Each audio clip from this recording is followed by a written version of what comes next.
So basically today is our first lesson. We're going to talk about installing Windows Server 2016. Okay, so today's objective is to actually give you a course overview, which I sort of have, assessment strategy, like we talked about what you need to pass, and then we're going to go into a Windows Server overview. So we'll skip over these first couple of slides because we've already spoke about it. So Server 2016 comes in a couple of different versions. Okay, there's the Windows Server 2016 Data Center Standard, and there's a one which is for really a small business. Okay, then with those different versions, you can have different installations. You can have the server core installation, you can have the full GUI installation, and also there's a Nano installation, which we'll talk about later. But let's actually have a quick look at what each version is, just generally, just off the top of my head. So first of all, data center, as the name suggests, is really for big business, for businesses that have data centers, for businesses who have highly virtualized servers. Okay, one of the key benefits of data center over the other versions is that if you install Server 2016 as a Hyper-V server, as in we all know what Hyper-V is, do we? The virtualization software which is part of the Windows operating systems.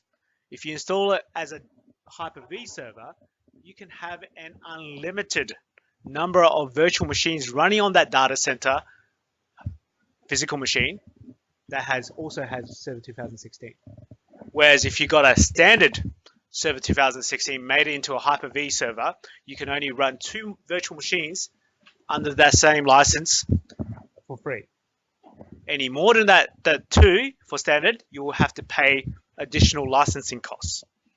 Okay, so data center edition is intended for large, powerful servers in a highly virtualized environment. The license allows for an unlimited number of Hyper-V containers. Some additional features not available in other editions include Storage Spaces Direct, which is which uses a cheaper rate of highly available storage solution, allows the use of JBODs or just a bunch of disks. So really, what does that mean? That means that we can actually go buy these enclosures, fill them up with hard drives, and connect it to our servers, and it's able to use the space from them and create what we call storage pools, virtual volumes, and so forth. And we'll talk more about that when we actually go into that, do the advanced storage of Server 2016. There's also a storage replica, which is another feature. Which is storage agnostic, asynchronous and synchronous replication between local and remote servers using SMB-free. So what does that mean? That means basically, what if you have a storage server here, also have a storage server elsewhere? Okay, think about this situation. We've got the Adelaide campus, we've got the Noarlunga campus, we've got the Mount Gambier campus. We all have an L drive. We teach the same subjects. Wouldn't it be good if we were, you know how we're copying those files we need today? We're copying from a local drive on the network here, isn't it? So if we were teaching the same subject down in Mount Gambier, wouldn't it be good if they could copy it from their local network? Obviously, that would make it a lot faster than trying to getting it from the Adelaide campus, wouldn't it? But how can we ensure that it's exactly the same? What if I actually change my notes a bit and modify the virtual machines because I found some problems? Obviously, what I'll do is I'll just modify and put it here on Adelaide site. Wouldn't it be good if those changes that I made here were reflected at Mount Gambier straight away? So that when they get to use it, they'll be using the latest version, wouldn't they? So that would be good. So what the storage replica is talking about that. It's the replication of the storage between servers. And when it says storage agnostic, it means it doesn't care what physical storage you have, it will work with it. And when it talks about SMB free, that's actually the protocol, server message block. And when you have a Windows share, when you share a folder, you share a folder on the network, you're sharing it with SMB, the server message block. SMB free is just version free. The other feature is shielded virtual machines. So with Hyper-V again, so these are Hyper-V related, we can encrypt virtual machines and their virtual hard disk, and we have shielded virtual machines, which basically it's like having a specific firewall for these virtual machines that allows certain traffic in and out. There's also a new networking stack with additional virtualization options. So basically, these are some additional features in data center. With standard, which is typically what most people will use. Okay, unless you're some of the largest businesses around the place, you probably use standard. Standard is all-rounder. Okay, it's good for small, medium-sized business as well as pretty large businesses. Okay, like I said before, the license itself allows you to have 2 additional Hyper-V virtual machines at no cost, but any more than that, you'll have to pay for the licensing. Okay. It has the same core features as data center, except those we previously mentioned. Then there's the other addition, which is the essentials, which is really for small business. Okay, it's nearly all the same features, but there's no core option with this essential. You're probably going, what the hell is he talking about core? So later on, we'll talk about core, nano, and full GUI. Basically, they're the types of installations we can have. Full GUI is what we sort of know from our Windows 10. That's where we use a mouse, keyboard, and has the graphical user interface. Server core doesn't have a graphical user interface. It just has a PowerShell command line interface. Whereas Nano servers even cut down more than that. It doesn't even have an interface. So you have to do everything remotely. Okay? And the reasons why we have that, we'll discuss a little bit more. With this essentials, you can only have one operating system, whether that be Hyper-V or a physical machine. And it's really for small business, like I said, because you can only have a maximum of 25 users or 50 devices. When we say devices, we're talking about computers, laptops, tablets. So, and it's also, you can only have one server in that environment. Yep. Yeah, that's right. Physical devices like your laptops, your tablets, your computers, which log into the Active Directory. Okay. So it has wizards which actually guide you through how to set up Active Directory, how to set up some essential services like DHCP, DNS, and all that kind of stuff. So it's really for the small business that doesn't have a specialized IT team. So that someone who's more knowledgeable can set this up. They still can have the benefits of Active Directory, but not really to the extent where we're talking about. So what we're going to concentrate on in this subject is probably standard. Okay, but like I said, standard and data center are very similar. There's a couple of other additions as well, but they're sort of lesser known. There's a Windows Server 2016 multi-point premium server, and this is for academic use only. So what does that mean? Only for schools. Okay, it's not for business, it's only for schools. And really, what is it? It means that you can have a powerful server sitting somewhere with this multi-point server. You can have terminals elsewhere that sort of have remote desktop connections to that powerful server. So have you heard of the term thin clients? Thin clients, okay. If you've never heard of a thin client before, let me just quickly show you. So thin clients. So if we look at the picture of a thin client, you can see it's something like that. You're going, oh, that just looks like a computer. What if I told you that is basically that big?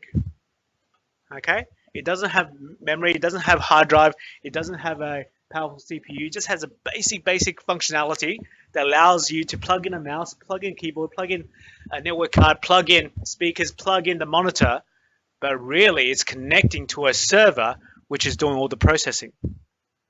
Okay, so that's what that multi-point server is all about. It's all about allowing classrooms of this thin clients, which probably cost maybe $100 each, to connect to a server and have an instance running on the server for these clients or these students.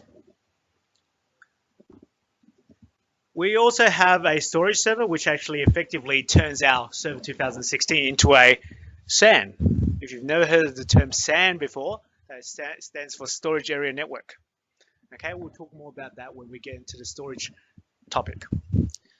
So with this storage server, it's actually only through OEM. If you've never heard of OEM before, has anyone heard of OEM before? What does it stand for? Yeah, original equipment manufacturer, which means you can only buy this particular license with hardware. You can't get it by itself. So because it has to have specific hardware that works with it. And it's bundled as part of a storage hardware solution. So instead of having these proprietary SANs which have their own management software with their own pseudo operating system on them, you're actually turning your Server 2016 into that management software, into that operating system for these SAN solutions. Then there's the Hyper-V only server. And if you notice, I think one of the dot points says free. And you're probably going, that's not Microsoft. That doesn't sound like Microsoft at all. It's free. It's free because it's Hyper-V only. There's nothing else you can do with it. Okay? There's no GUI, so it's a server core. It's free. It's there to virtualize other virtual machines. And guess what? If you virtualize a Server 2016, you pay for that one. Okay? So it's given to you for free because it allows you to use it. But unless you have other servers which does other functionality, such as Active Directory, you'll see it's very limited. It's very limited to only virtualizing virtual machines. You can't do some of the more advanced stuff we can do with Hyper-V in a domain. Okay. What's the hardware requirements? And to be honest, these hardware requirements for servers is not the same as hardware requirements for desktops.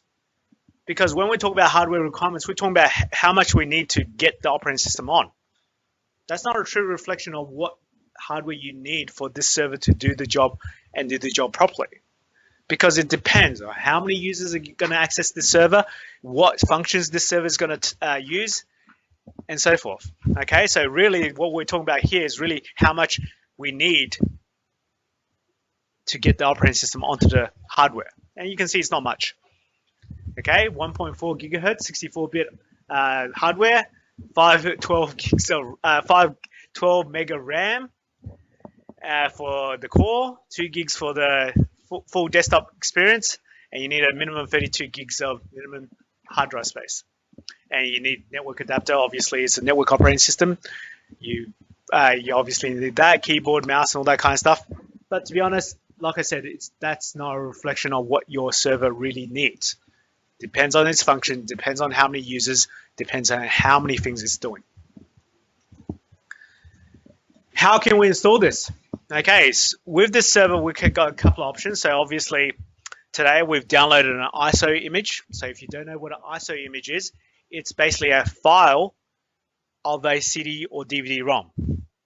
Okay, normally we use these ISO images to burn DVD-ROMs or CD-ROMs. But in our virtualization environment, which is using VMware Workstation, we can also mount these ISO images as if they're virtualized CD-ROMs or DVDs for the virtual machine. Okay, so that's effectively optical disk option. So normally, if you have optical disk, you put the disk in, you close the disk tray, you turn on the server, and it goes through the installation process. You're probably thinking, CD-ROM, optical disk?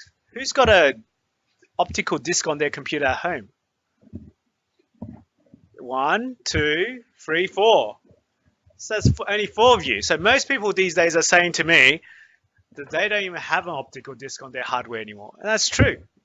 Who needs a, when was the last time you actually, even though you have it, when was the last time you actually used your optical disk? Unless you're one of those people that use it a lot. 6 months ago. Yeah, 6 months ago. What about you? You used it last weekend, did you? Maybe that was a specific weekend. What about before that? What about you? Every now and then, probably not that often. Okay, so you'll probably be the rare situation where you use it all the time these days. Okay, most computers don't even come with optical drives. So you have a couple other options as well. You can have a bootable USB stick. You can also have Windows Deployment Services, which is a network installation option. Okay, so we can create a USB stick from our optical drive or ISO quite easily. But today in our practice, we're going to do using a virtual ISO. Virtual CD-ROM or DVD-ROM. Now we get to decide how we're going to install it. Okay, is it going to be an upgrade or migrate? When you hear upgrade, what does that actually mean? If we're going to upgrade this computer, what's already on this computer?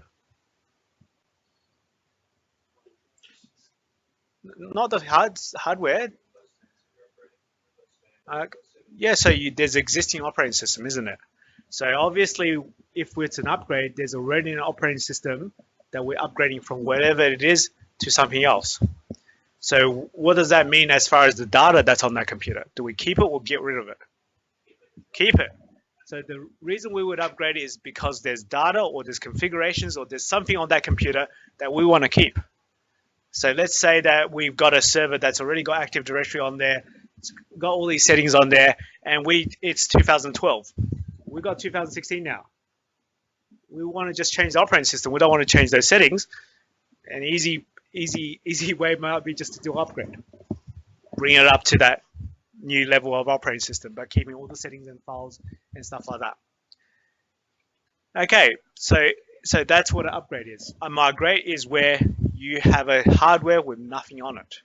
You install the operating system, not keeping anything that might be on there already, and migrate means that you take the servers which are old, you take the information and you move it here, whether that be data, the Active Directory, or settings. Okay, so that's the difference between upgrade and migrate. You can see there's some advantages and disadvantages. One of the key things about upgrade is that anything you have on a system is brought forward. That's good. Your settings, your data, and your configurations are brought forward. Makes life easier. The bad thing is everything you have on there is brought forward. That's also a bad thing, because what if you had things that weren't working properly? What if you had malware? What if you had viruses? All those problems that you had on this old system is also brought forward. Okay, so in-place upgrade generally is a straightforward process, takes less time in planning and the migration strategy, because you just basically take what it is and upgrade it. Okay, all the server roles, features, data, and applications and settings are maintained, but the disadvantage is that it's more difficult to troubleshoot. It's harder to back out. What if you decide, oh shoot, I just upgraded from 2012 to 2016, but that key bit of software that we had on the old system doesn't work anymore on this new operating system.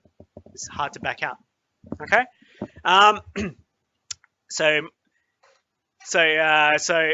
existing problems and configuration issues might be brought into the new operating system as well. Like I said, if there's problems, bad drivers, malware, viruses, all brought forward as well.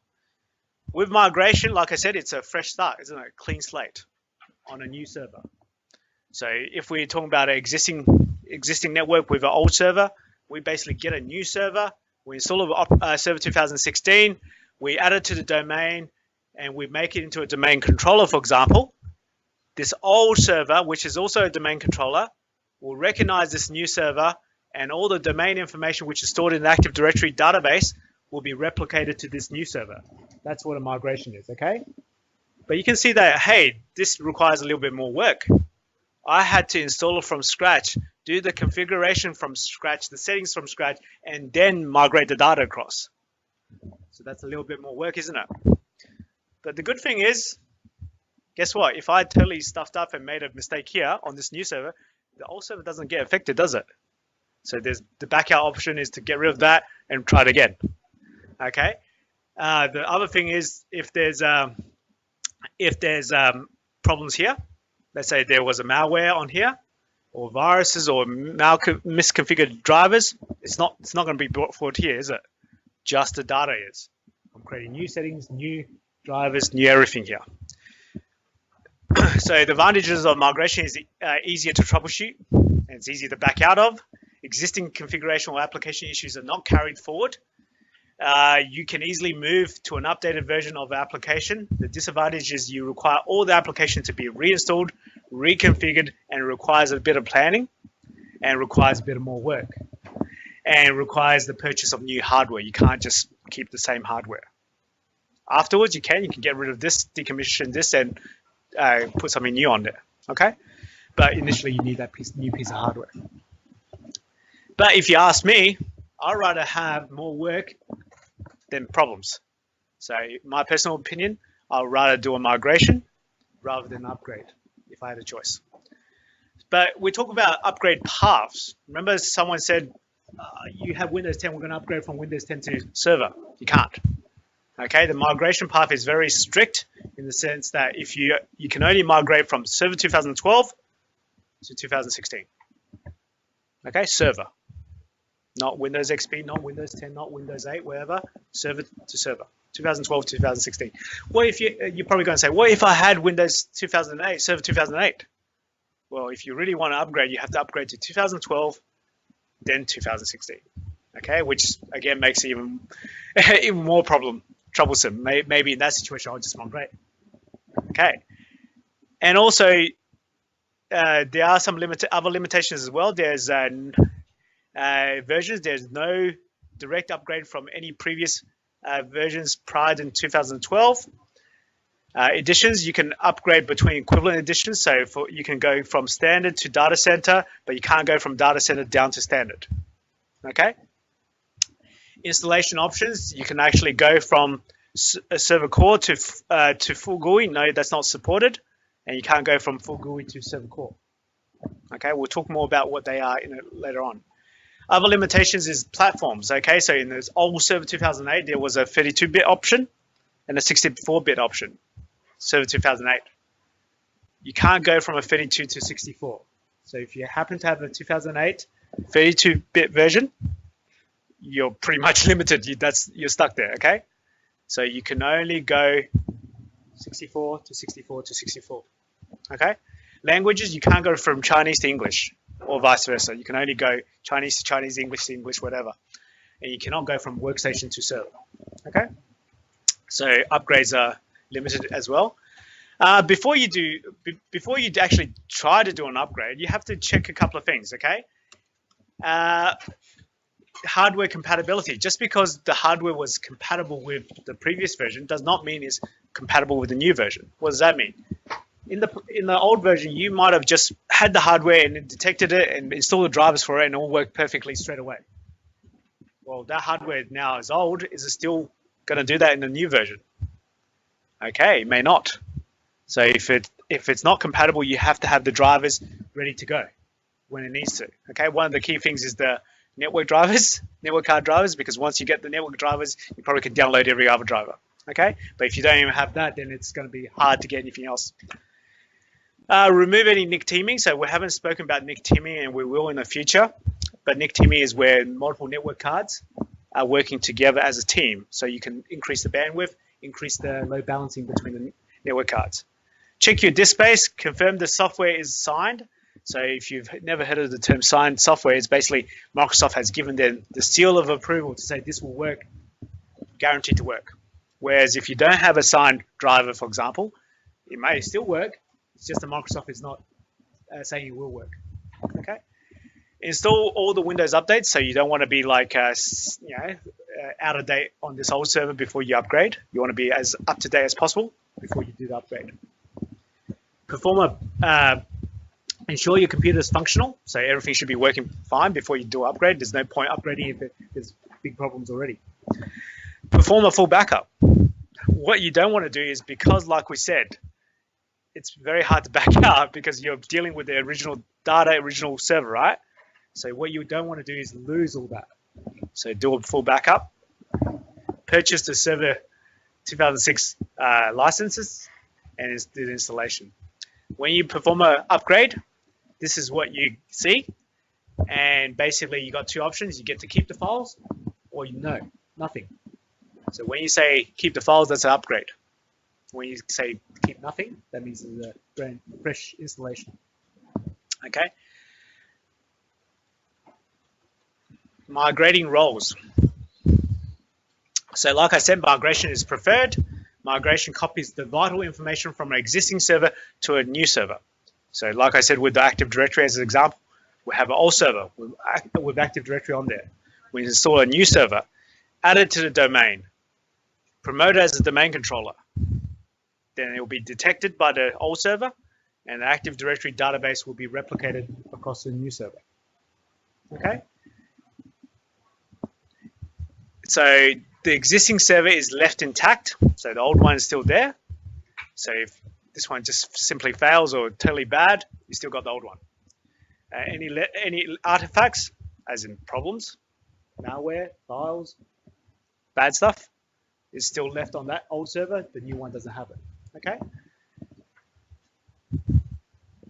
Migrating roles.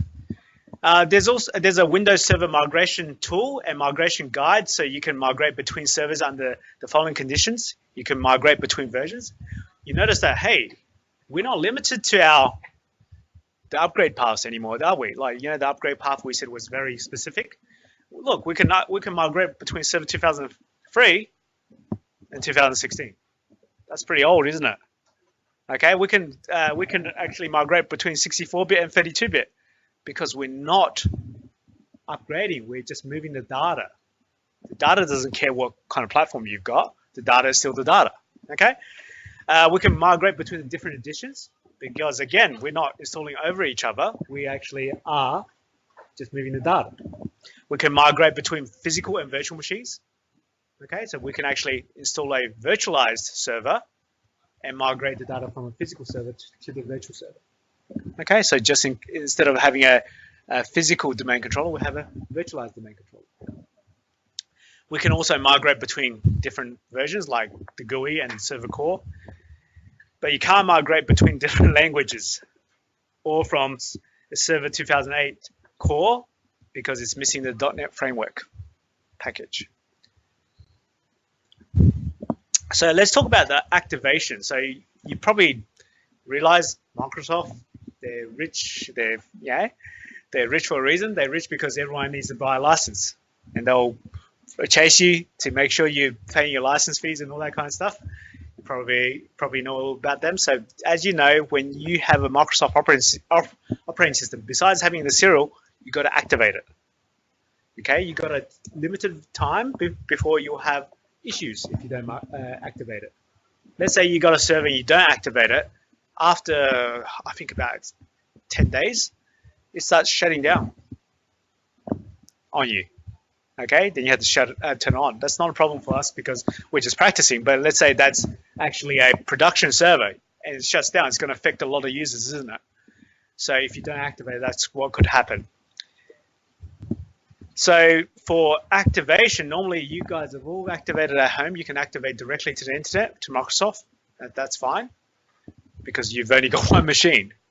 But if you think of somewhere like TAFE, we've got thousands of physical machines on this campus. Just imagine if every one of them had to be activated to the internet, or every one of them needed a different serial number. Wouldn't that be really hard? Okay, because first of all, if we had 1,000 physical machines, we would have to have 1,000 different serial numbers. Just imagine keeping track of which serial number goes which physical machine. So what we can have is we can have what's called a multiple activation key. So instead of having a different serial number, we have a key that works on multiple machines. Okay, and this requires individual activations or a MAC multiple activation key proxy. There's also another way, which is a key KMS, a key management server. So instead of you activating to Microsoft on the internet, you're activating to a server that's on our network that we're in control of. And it is actually then passing on that information to Microsoft from that one server rather than everyone going to the internet.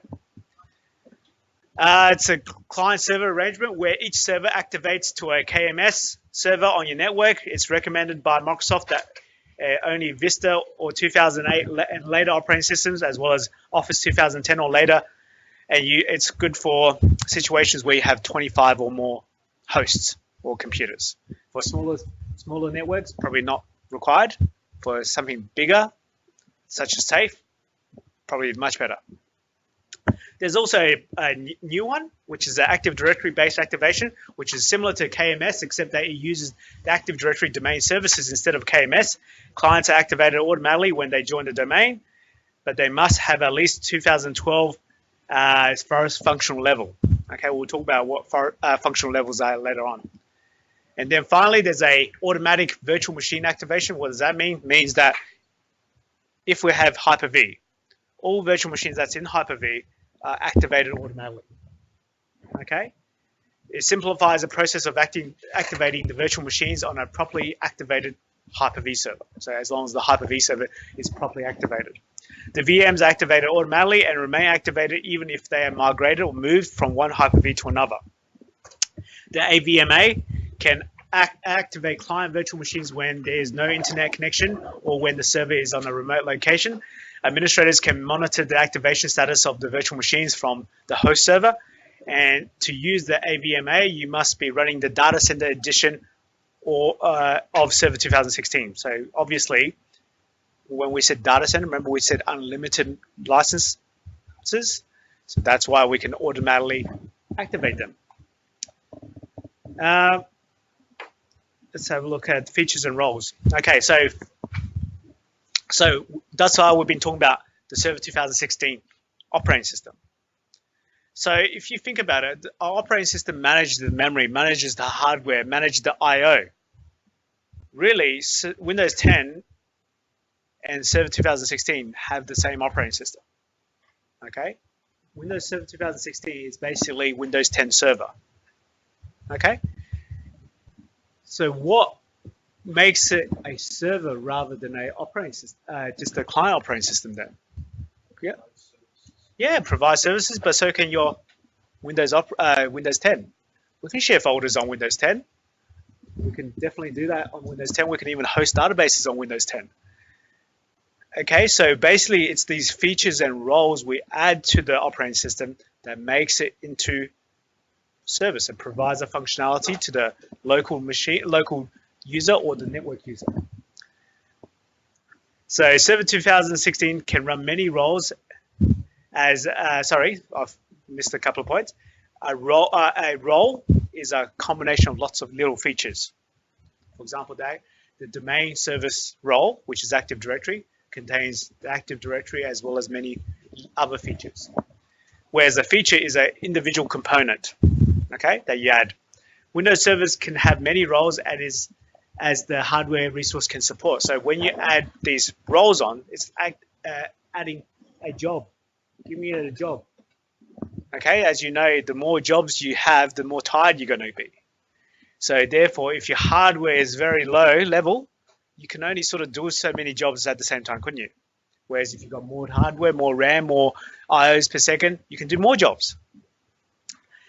But these days, with virtualization, you hardly see physical servers. Okay, in the old days when we had to pay $5,000 per physical server and each server is one server, we try to load it up with lots of roles because that's how we save our money, don't we?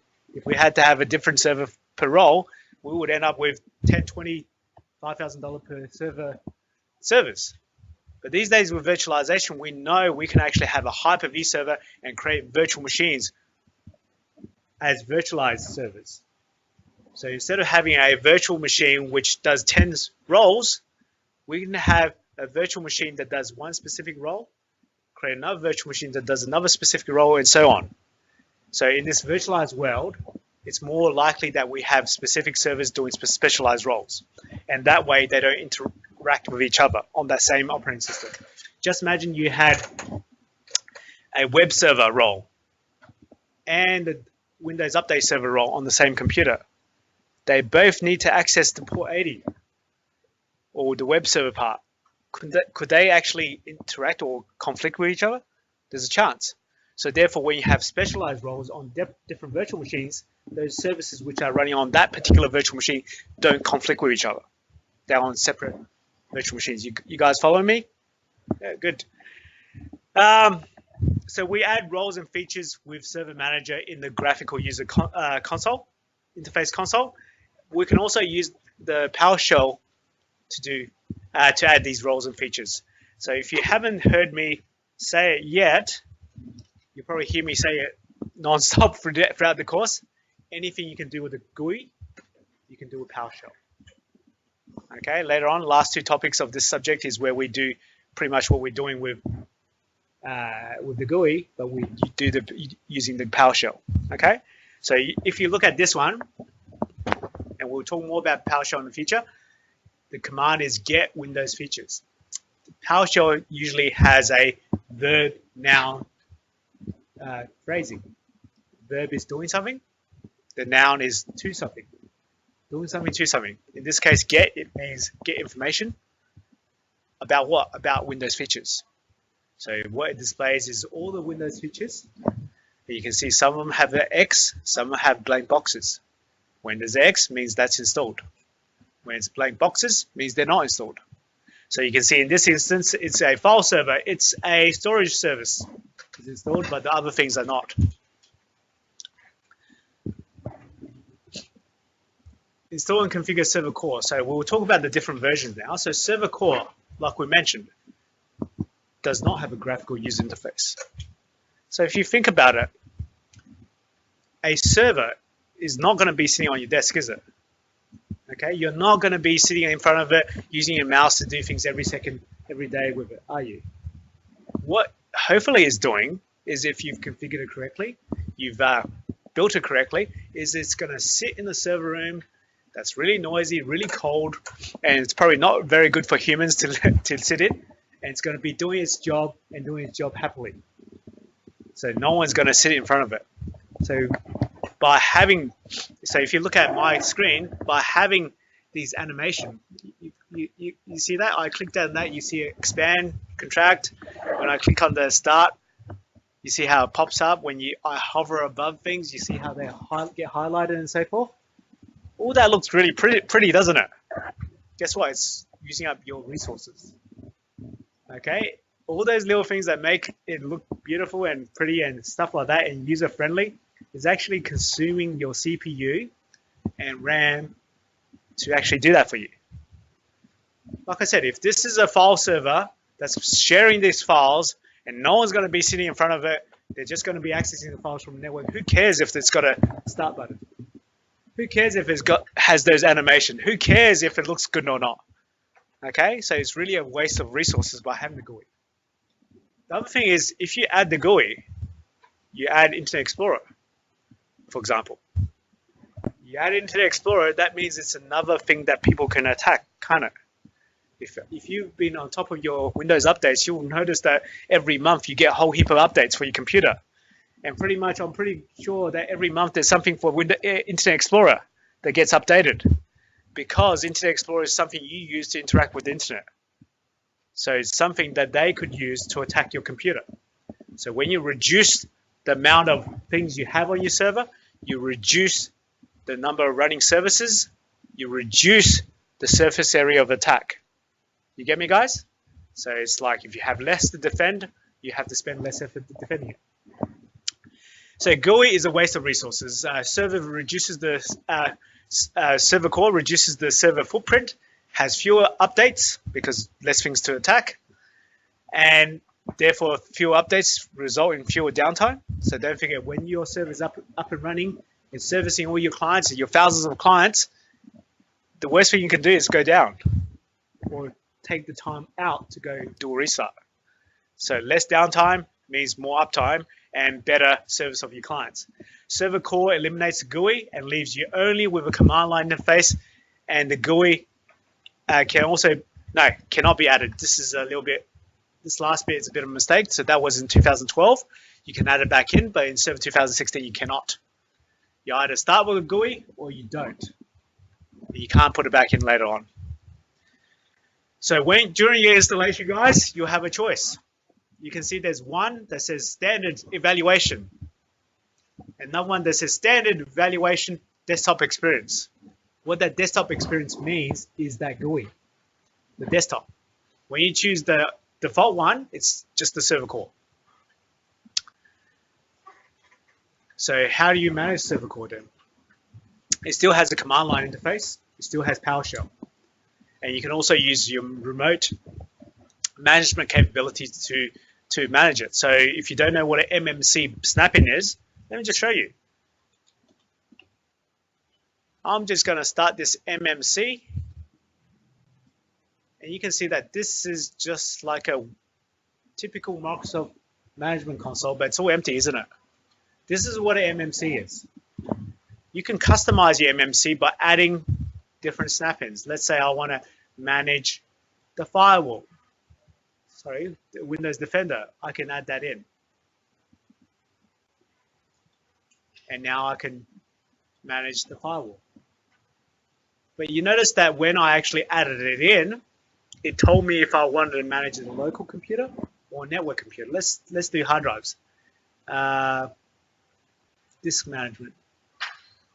Here it is. If we add that in, you can see how you can manage this computer, which is the local computer, or I can manage a network computer. And guess what? If I'm logged in as the domain administrator onto my desktop machine, and I got a server core sitting in the server room, all I have to do is put in my server core's name in there. That's resolvable by DNS. And because of my status as a domain administrator, I can manage that server.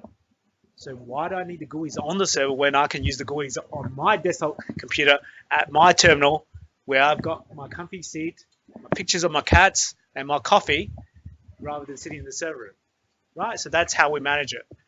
And we can also manage it through, I'll cancel that. We can also manage it through PowerShell.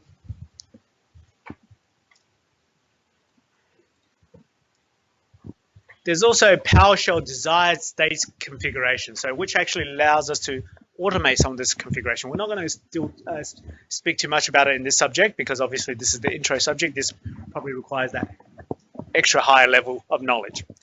The desired state configuration, or DSE, is a Windows PowerShell feature that uses scripts to apply, monitor, and maintain specific configurations on your servers and computers. Wouldn't it be great if I can just deploy a whole bunch of computers over the network and without actually going onto those computers, just configure it? That's what it does. Okay. The script files are stored on the central DSC server. Clients pull them down, or the server pushes them off to those clients, and they consist of configurations, the resources it needs. Like, let's say if it's got a mapper drive, then that's a resource. If it's going to have local configuration manager, then that's the LCM. But like I said, we're not going to talk too much of it. It's better. It's something like we'd rather have you be aware of it rather than using it. So here's an example. You can see that from this, it's going to configure the IP address of the Ethernet card automatically through a script. The next thing we're going to talk about is Nano Server. This is brand new to Server 2016, so wasn't available in 2012 or 8. You know how we had the full desktop experience with the GUI? Then we have the server core. So let me just explain this a little bit. The full desktop experience is going to be about 11 gigs just for the installation. The server core is going to be about 4 or 5 gigs. The Nano server is going to be about 400 or 500 megs. Okay, so obviously you've probably heard of the term Nano. It's something really small usually, right? Nano server is just that. It's a very server. They call it just enough operating system. Just enough administration. What does that mean?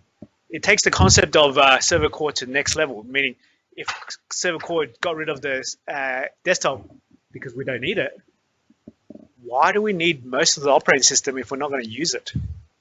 If we're going to turn this server into a Hyper-V server, why do we need those little services that might be for file server? Why do we need those little things which are for Active Directory? Why do we need those little things which are for everything else except for Hyper-V? Because right now, if we do a full server installation of Server 2016 and we want to add Active Directory in, we don't have to use the CD-ROM again, do we? We just add the feature and it puts it in, because it means it's sitting somewhere on that installation, just dormant. Whereas Nano Server says, hey, we're not going to do that. Instead of doing installation, we deploy Nano Server as an image. What does that mean? We build an image and we deploy that image to a hardware. There's no installation as part of it. Okay, it sounds weird, but it's just like us burning a ISO image into a CD-ROM. You don't do any configuration of that image, do you? You just actually put what's there onto there. It's the same idea. The other thing is, Nano Server is headless, meaning there's no interface. The only interface is some basic configuration for IP addressing and names and all that kind of stuff, but nothing else. You can't manage any of the services, any part of the operating system besides that. And it's purely designed for remote access, remote management. So there's no local interface. There's no 32-bit application support. It only has the most basic configuration controls, and administrators must administer the system through Windows remote management, remote PowerShell connections, or the Windows management interfaces or WMI tools. This is what Nano Server looks like, which is nothing. Once you log in, it's only got the ability to change its IP address by getting a DHCP or having a static one and stuff like that.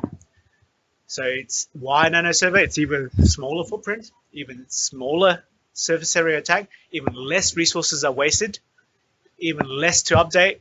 It's just enough operating system, as they call it. If we want to have a look at what's been happening, back in the day of Windows NT, there's no choice. You get the full operating system, GUI and all, you put your roles and features on top of that. Server 2008 and 2012, 2008 introduced the server core. You can see there's full server core, but you couldn't go between them. Okay, you either had server core or server full server. Then you put the features on top. Server 2012 was a little bit strange. You could move between 3 versions of it. There's a full GUI, minimal server interface, and a server core, and you can always move between them. But with Server 2016, they're separate again. Now they're saying we're mature now. We're used to the idea of server core. Okay, no GUI. But you can see there's Nano Server, server core, and desktop experience. They're all separate. You can't go from one to the other or back. You choose the day you build it. So basically, if you're wondering, you know how you got Microsoft Azure? Have you heard of that, Microsoft Azure? You guys heard of that? What's that? No, never. You heard of it, but don't know what it is. It's basically Microsoft's cloud platform. Okay, you heard of the cloud, right? To the cloud. You heard of the Office 365. And if you don't know what the cloud is, it's called a cloud because there's no shape. Okay, it's basically hardware that a company hosts in the internet that allows you to put your services, your virtual machines, or your storage there. Okay, I'm sure all of you are using the cloud some way. For example, you've got the OneDrive, or you got your iCloud with your Apple, or you've got something. Okay, yep. Salesforce. I don't know what Salesforce is. Sorry. Oh yeah. If it's storage in the internet, then that's probably like a cloud. There's Amazon Web Services as well. There's many places that host things. The Amazon, what's Microsoft Azure is just Microsoft's version. And so it says it's built from born in the cloud. Okay, what does that mean? It means that, hey, those physical machines that's in the cloud from Microsoft Azure, what operating system do they run? They run something that's very similar to a Nano Server. Okay, so basically that's where it was born in the cloud. Deep refactoring with cloud emphasis, cloud fabric and infrastructure clustering, storage, networking. It's born in the cloud. It supports. It's basically how they do it in Microsoft Azure. It supports VMs and containers. So Nano Server, one of the best roles you can make a Nano Server is a Hyper-V server. Okay, so most Hyper-V servers that's in production, which are Server 2016 now, are probably Nano servers. So basically extends the server core pattern. So takes what we learned from they learned from server core, which means reduce footprint, reduce attack surface area, reduce resources, reduce downtime, and made it even more extreme. Okay, you have just enough of everything. If you have a certain network card, it's not going to put any drivers for any other network card. It's just going to put that particular network card on there. If we have a look at some of these graphs, so this is when they were doing testing before they released it. So this is for the whole of 2014, okay? If we have Nano Server, Server Core, and Full Server, you know how when every month you get these updates? They're talking about bulletins, important bulletins, critical bulletins, and the reboots they require. So for whole of 2014, the Full Server got 26 important bulletins or important updates. Server Core had 23. Nano Server only had 9. You can see there's a big difference between 26 and 9 of how many updates were needed because it doesn't have most of the things that this Full Server has. Nothing to update. Let's look at critical updates. Critical updates are those ones that are so important that if you don't update it, that your machine could be attacked, or it's very, very important. So if you look at it, a full server had 23 for the whole 2014.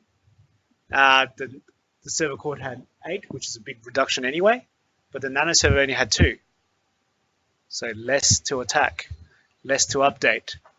And look at the reboots. For the whole of 2014, the full server needed 11, server core needed 6, Nano server only needed 3 reboots. So you think about your computer at home. How many times does it ask you to prompt you to restart your machine because of updates? Okay, if it's your home machine, not a big deal, because it's only affecting one person, you.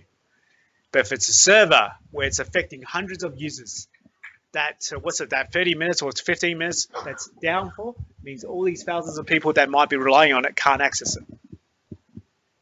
Security improvements. So how many drivers are loaded? So it's referring to this kind of stuff. Let me just show you my computer here. If you've never looked at this, this is basically my task manager. I'm not doing very much. I'm doing PowerPoint display. I've got my browser open. I've got my PowerPoint open. I've got Excel open, obviously. But besides that, I'm not doing much. Look how many things are actually running. Okay, a lot of those things are running not because I need them, but because just in case I need them. The good thing about Windows operating system is very user-friendly, because when you do something, it works most of the time. It works most of the time because a lot of these things are running behind the scenes to make sure it works. The problem is 99% of the time, a lot of these things we don't need. But guess what? They're still running, which means someone could attack it. It's wasting resources, okay? So if we look at server core, and we just look at the drivers, a server core 98 drivers loaded, Nano server 73. Services running, just like I showed you just then. 46 for the core, 22 for Nano server. Open ports, 31 versus 12. So you guys heard of the term ports? What's a port? I'm not talking about the USB port or something like that. I'm talking about ports now. So have you guys done WNF, guys? So we know, how do we identify a computer on the network? IP address gets us to the computer. What's ports? Sorry? MAC address is the hardware address, but that's not so much used. Okay, the ports is when once we get to the computer, the ports gets us to the service. If you want to think about it, let's say you live on First Avenue, number 2 First Avenue, but you live with your mum and dad and sister and brother. So you tell me my address is number 1 First Avenue, number 2 First Avenue. I drive over to your house, I knock on the door, and I said, "Can I please talk to Thomas?" That's me identifying the person that lives at that address that I want to communicate with. So if an IP address is your address of your computer, the ports identify the program that's running on your computer you want to communicate with. So have you heard of that web server works on port 80? Yes. Yeah, those ports, that's exactly right. Those ports, they identify the service. So if we've got 31 ports open, means 31 services are listening for requests. Do we need all 31 listening for requests? Probably not. Whereas the Nano server has 12, which is a significant difference. Less surface area for attack. Any port that's open allows someone to potentially attack it. Okay, it's just like you have a house, you got windows, you got back doors, you got front door. Let's just pretend that you had a house with only one door, the front door. And that's the only opening. It's a pretty bad house, but it's a pretty safe house, isn't it? Because there's only one place that someone could potentially get in. And you make sure that door is really bolted down. But if you had a house full of windows and doors, they could potentially go to any one of those and try to get in. If you left any one of them open, they can sneak in, couldn't they? So that's the same as leaving these ports open. People can sneak in, attack it, use it in a way that it's not meant to be used. What's a use and exploit design at that particular service? If you leave the web server port 80 open, even though you're not a web server, they could use a web server exploit against your computer to gain access. Okay. Resource utilization. So how much processors or megabytes, you can see there's all significantly less, isn't it? Between server core, not even the full server. So if I haven't emphasized it enough, Nano server, it's more extreme. Taking that server core idea and going in more extreme with less and less and less and smaller and so forth. Deployment time. So this is after you've created an image on Nano server, of course. To deploy a new server core takes you about 5 minutes. Okay, install server core up and running 5 minutes. Pretty quick, isn't it? To deploy a new Nano server once you've actually got the image, 40 seconds. Okay, that means I got image, load, build new server. Image, build new server. Build new server. Okay, so there's another saying that Microsoft likes to use. Treat your servers like cattle, not pets. Okay, so do you guys understand what that means? So so if you're a farmer, a cattle is a commodity, isn't it? You really don't love it or care about it much. It's a commodity.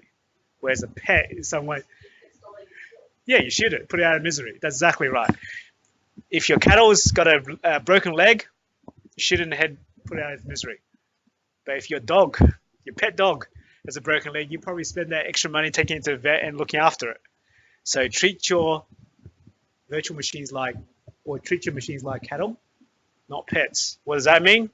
If that Nano server is sick or something wrong with it, kill it. Deploy a new one. Get the data that was on there, put it here, you're up and running again.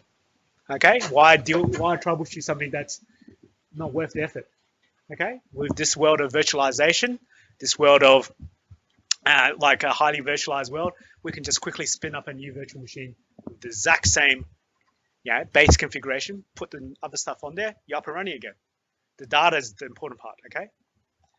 So that's the end of this PowerPoint. So what I want you guys to do now is to start on the worksheet 1. Okay.